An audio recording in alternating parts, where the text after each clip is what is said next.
ദൈവത്തിൻ്റെ അതിപരിശുദ്ധ നാമം വാഴ്ത്തപ്പെടുമാറാകട്ടെ. ഇന്ന് ദുഃഖവെള്ളി. നിന്ദ്യമായ ക്രൂശിനെ യേശുക്രിസ്തു ത്യാഗത്തിൻ്റെ ഉറവിടമാക്കി തീർത്ത ആ വലിയ വെള്ളിയാഴ്ച. കർത്താവിൻ്റെ ക്രൂശ് മരണം നൊമ്പരത്തിൻ്റെയും പീഡകളുടെയും ഓർമ്മയാണ് നൽകുന്നതെങ്കിലും അവ വഴിതെളിക്കുന്നത് നിത്യമായ സന്തോഷത്തിലേക്കും പ്രത്യാശയിലേക്കുമാണ്. ഇന്ന് നാം ധ്യാനിക്കുന്ന വിഷയം ക്രൂശിൽ നിന്നും ഉദിച്ച പ്രത്യാശ എന്നതാണ്. ഒന്നാമതായി ക്ഷമയുടെ പ്രത്യാശ.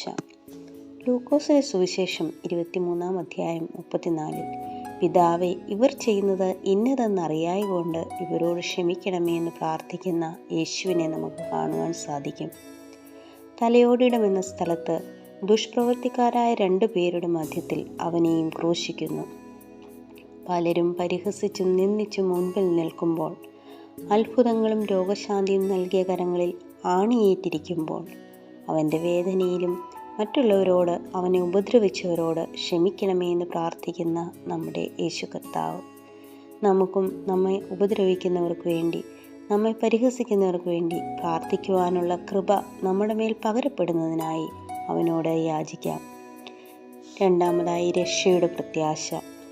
ലോകരുടെ പാപങ്ങൾ മോചിക്കുന്നതിനായി സ്വയം ശിക്ഷ ഏറ്റെടുത്ത ലോകരക്ഷകൻ, നിലവിളികൾക്കെന്നും കാതോർക്കുന്ന കർത്താവ് ക്രൂശിൽ കിടന്നുകൊണ്ടും തന്നോടൊപ്പം കുരിശിൽ കിടന്ന് തന്നോട് യഥാർത്ഥ അനുതാപത്തോടെ ഹൃദയനുറുക്കത്തോടെ അപേക്ഷിക്കുന്ന ദുഷ്പ്രവർത്തിക്കാരനായവൻ്റെ അപേക്ഷ കൈക്കൊള്ളുന്ന കർത്താവ്, നീ രാജ്യത്വം പ്രാപിച്ചു വരുമ്പോൾ എന്നെ ഓർത്തുകൊള്ളണമേ എന്ന് അപേക്ഷിച്ചപ്പോൾ അവൻ്റെ അന്നുവരെ ചെയ്ത പാപത്തിൻ്റെയോ ദുഷ്പ്രവൃത്തിയുടെയോ വലിപ്പം നോക്കാതെ നീ ഇന്ന് എന്നോടുകൂടെ പറുദീസായിലിരിക്കുമെന്ന് രക്ഷയുടെ പ്രത്യാശാവചനം പകർന്ന നമ്മുടെ യേശു കർത്താവ്. മൂന്നാമതായി സമാധാനത്തിൻ്റെ പ്രത്യാശ.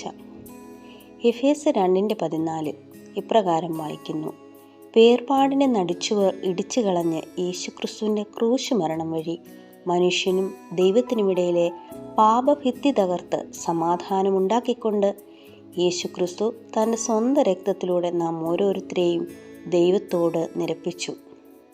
അതിന് മറുവിലയായി നൽകുവാൻ നമ്മുടെ പക്കൽ എന്താണുള്ളതെന്ന് ഈ നോമ്പുകാലം നമ്മോട് തന്നെ ചോദിക്കാം. നാലാമതായി ക്രൂശ് സ്നേഹത്തിൻ്റെ പ്രത്യാശ. റോമർക്കെഴുതിയ ലേഖനം 5:8 നാം പാപികളായിരിക്കുമ്പോൾ തന്നെ ക്രിസ്തു നമുക്ക് വേണ്ടി മരിക്കയാൽ ദൈവം തനിക്ക് നമ്മോടുള്ള സ്നേഹത്തെ പ്രദർശിപ്പിക്കുന്നു എന്നാണ് പറയുന്നത്.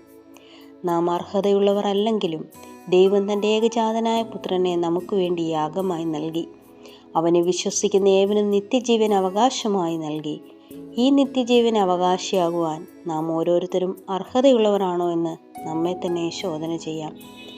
അഞ്ചാമതായി ക്രൂശ് ജയത്തിൻ്റെ പ്രത്യാശ. കൊലോസ്യർ 2:14-15 പറയുന്നു: ക്രൂശിലൂടെ യേശുക്രിസ്തു പാപത്തെയും മരണത്തെയും ജയിച്ചു.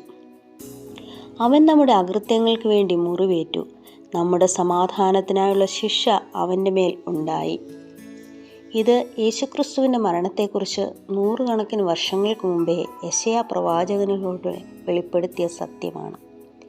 ക്രൂശ് ഒരു തോൽവി പോലെ തോന്നിയെങ്കിലും അത് ദൈവത്തിൻ്റെ വിജയ പദ്ധതിയായിരുന്നു.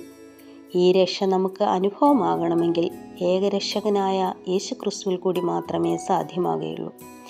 യേശുക്രിസ്തുവിൻ്റെ ക്രൂശ് മരണത്തിലൂടെ നാം മനസ്സിലാക്കേണ്ടത് ക്രൂശിൽ അവസാനിക്കുന്ന ശിക്ഷയല്ല, മറിച്ച് യേശുക്രിസ്തുവിൻ്റെ ഉയർത്തെഴുന്നേൽപ്പിലൂടെ നമുക്ക് ലഭിക്കുന്ന പ്രത്യാശയാണ് നമ്മെ ദൈവത്തിങ്കിലേക്ക് അടുപ്പിക്കുന്നതും നിത്യജീവനിലേക്ക് ഒരുക്കുന്നതും.